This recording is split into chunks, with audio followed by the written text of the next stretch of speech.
Yes, next patient. ഞാൻ patient ഒന്നുമല്ല, broker പറഞ്ഞിട്ട് പെണ്ണ് കാണാൻ വന്ന. ഓ ഓക്കെ ഓക്കെ പറഞ്ഞായിരുന്നു കേട്ടോ. പേരെന്താ? പേര് ക്രിസ്റ്റഫർ. ഞാനൊരു എഞ്ചിനീയർ. ഓ ഞാൻ എന്നെ പരിചയപ്പെടുത്തില്ല. എന്റെ പേര് നീനു. ഞാൻ സൈക്കാട്രിസ്റ്റ് ആണ്. പഠിച്ചതൊക്കെ എവിടെയായിരുന്നു? ഞാൻ 2-3 സ്ഥലത്തായിട്ടാണ് പഠിച്ചത്. ഡോക്ടർ മെഡിസിനുള്ള സമയമായി. ഞാൻ കുറച്ച് കഴിഞ്ഞ് വരാം. എനിക്കൊരു പേഷ്യന്റ് ഉണ്ട്.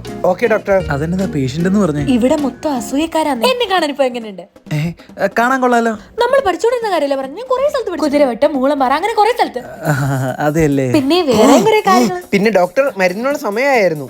എന്നാ ശരി, ഞാൻ ഇപ്പൊ വരാവേ. താൻ കുറെ നേരം ഡോക്ടറിനെ അങ്ങ് കാണിക്കുന്നുണ്ടായിരുന്നല്ലോ. എന്റെ മുന്നേട്ട അതിന് മുഴുത്ത വട്ട ഊളന്മാരെന്നും കുതിരവട്ടത്തും കൈ ഒഴിഞ്ഞിട്ട് ഇങ്ങോട്ട് വന്നു. കേട്ടോ, വെറുതെ അല്ലേ ഒരു പന്തികേട് തോന്നിയത്. ജീവൻ വേണേ രക്ഷപ്പെട്ടോ. ഇന്നലെ വരെ വക്കീലായിരുന്നു, ഇന്നിപ്പോ ഇത് ഡോക്ടറായി. എന്നാ ഞാനേ ബ്രോക്കറോട് ബാക്കി കാര്യങ്ങൾ പറഞ്ഞേക്കാം. ശരി എന്നാ. അതെന്നെ ചേട്ടാ, ഞാൻ ഡോക്ടറായി കൊണ്ടാണോ? വേണമെങ്കിൽ ഞാൻ നേഴ്സാവാം. അല്ലെങ്കിൽ വേണ്ട, വക്കീലാവാം. അതല്ല ചേട്ടന്റെ പ്രശ്നം വേണോ? എഞ്ചിനീയർ. എനിക്കൊന്നും വേണ്ട, ഞാൻ പോയേക്കുവാ.